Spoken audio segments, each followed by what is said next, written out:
Imagine a time when alcohol was illegal in America, a time when drinking was a crime and bootlegging was a business, a time when gangsters ruled the streets and speakeasies hid behind secret doors, a time when the government tried to enforce a moral law but faced a massive resistance from the people.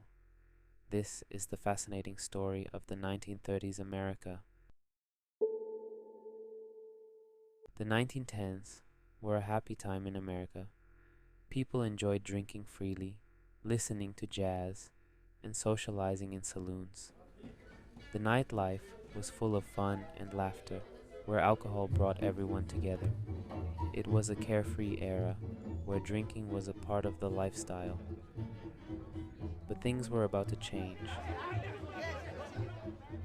As the drinking continued, so did the problems.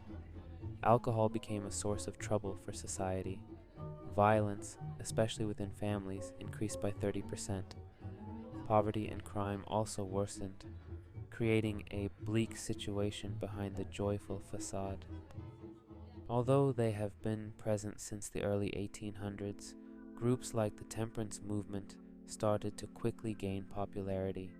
Their beliefs were promoting moderation and, more often, complete abstinence from alcohol as a response to the widespread drinking and social problems caused by alcohol abuse. The movement was led by religious groups, women's organizations, and reformers who saw alcohol as a threat to morality, health, and democracy. Their passionate pleas reverberated across the nation, drawing support from diverse corners of society.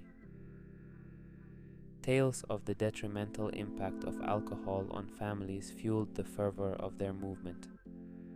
Women, in particular, rallied together, motivated by a desire to protect their homes and loved ones from the ravages of excessive drinking. The tide turned swiftly as the temperance movement gained momentum.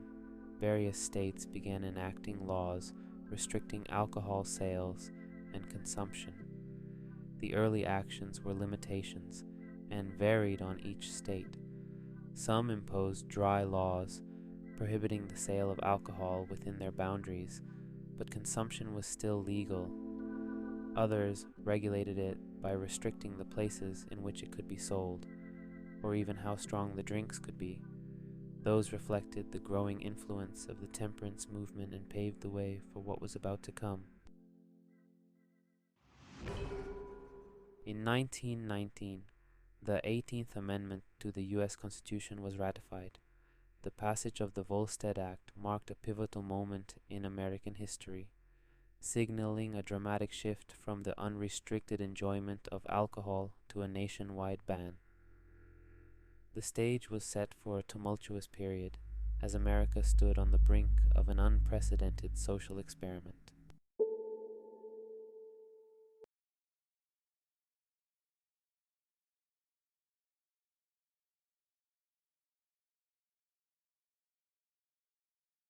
For many Americans, this was a sad and shocking moment. A world where the once sought for alcohol was no more. A world where drinking was a crime. But for others, this was a cause for celebration. A victory for morality and health. A triumph of the temperance movement. It wasn't long till things took a different turn. The demand for alcohol was still high, and where most saw illegality, those brave enough saw opportunity. Across the country, thousands of speakeasies sprang up, catering to the thirsty public. Some were run by legitimate businessmen who paid off the authorities. Others were controlled by criminal gangs who supplied the booze and enforced their own rules. The source of the alcohol varied. Some came from Canada, Mexico, or the Caribbean, smuggled by daring bootleggers who risked arrest or violence. Some came from homemade stills, often producing low-quality or even poisonous liquor, and some came from industrial alcohol, diverted and diluted by chemists who tried to make it drinkable. The government tried to crack down on the illegal trade, hiring more agents and increasing penalties. But the enforcement was uneven and ineffective, hampered by corruption, bribery, and public indifference. Many Americans saw prohibition as an unjust and unenforceable law and continued to drink despite the risks. The real winners of prohibition were the mob bosses, who built vast empires of crime on the back of the liquor business. They organized the production, distribution, and sale of alcohol and eliminated any competition with ruthless violence. They also branched out into other illegal activities such as gambling, prostitution, and extortion.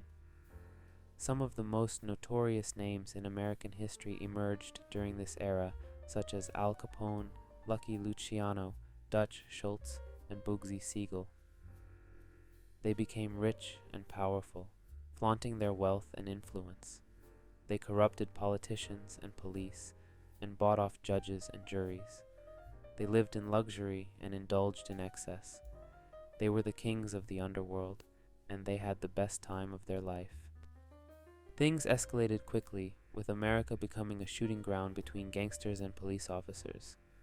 The rise of organized crime during Prohibition led to more corruption, violence, and lawlessness. The mobsters had no respect for the law and often clashed with the authorities who tried to stop them. They used fast cars, machine guns, and grenades to evade or eliminate their pursuers. They also hired lawyers and accountants to protect their interests in court and avoid paying taxes. The law enforcement agencies were outnumbered, outgunned, and outsmarted by the criminals. They lacked training, resources, and coordination to effectively enforce prohibition. They also faced public apathy, political pressure, and internal corruption. Some of the most famous prohibition agents, such as Eliot Ness and Izzy Einstein, were honest and dedicated, but they were the exception rather than the rule. Many agents were incompetent, indifferent, or in league with the mob. The battle between gangsters and police officers was a losing one for both sides. It cost lives, money, and public trust. It also failed to stop the flow of alcohol, which continued to be consumed by millions of Americans. Prohibition was meant to be a noble experiment that would rid America of the evils of alcohol. But instead of creating a sober and moral society, it had the opposite effect. It spawned a vast underground economy of bootleggers, speakeasies, and organized crime. It corrupted law enforcement and politicians. It deprived the government of tax revenues and increased the cost of enforcement. It violated civil liberties and personal freedoms, and it failed to reduce drinking or alcohol-related problems. As the decade of the 1920s progressed, more and more Americans became disillusioned with prohibition. They saw the hypocrisy of politicians and celebrities who publicly supported the law but privately flouted it. They witnessed the violence and bloodshed that resulted from the turf wars between rival gangs. They experienced the frustration and inconvenience of finding a drink or a place to socialize. They felt the economic impact of lost jobs and businesses in the legal alcohol industry. A growing movement of reformers, activists, and ordinary citizens began to challenge prohibition. They argued that it was a failure, a folly, and a violation of the Constitution. They demanded the repeal of the 18th Amendment and the restoration of individual choice and responsibility. They formed organizations such as the Association Against the Prohibition Amendment and the Women's Organization for National Prohibition Reform to lobby Congress and the public. They supported candidates who promised to end prohibition, such as Franklin D. Roosevelt in the 1932 presidential election. After 13 years of prohibition, the nation finally admitted its mistake and repealed the law. On December 5, 1933, the 21st Amendment was ratified, ending the era of national prohibition. It was the first and only time in American history that a constitutional amendment was repealed. The lifting of prohibition had various effects on America, both positive and negative. Some of the changes that occurred were the legal alcohol industry resumed its operations, creating jobs and revenue for the economy. The federal government also collected taxes from alcohol sales, which helped fund public works and social programs during the Great Depression. The consumption and abuse of alcohol did not end, nor did the harms that it could cause to individuals, families, and communities. Alcohol-related issues, such as accidents, illnesses, and crimes, continued to affect the society and the culture.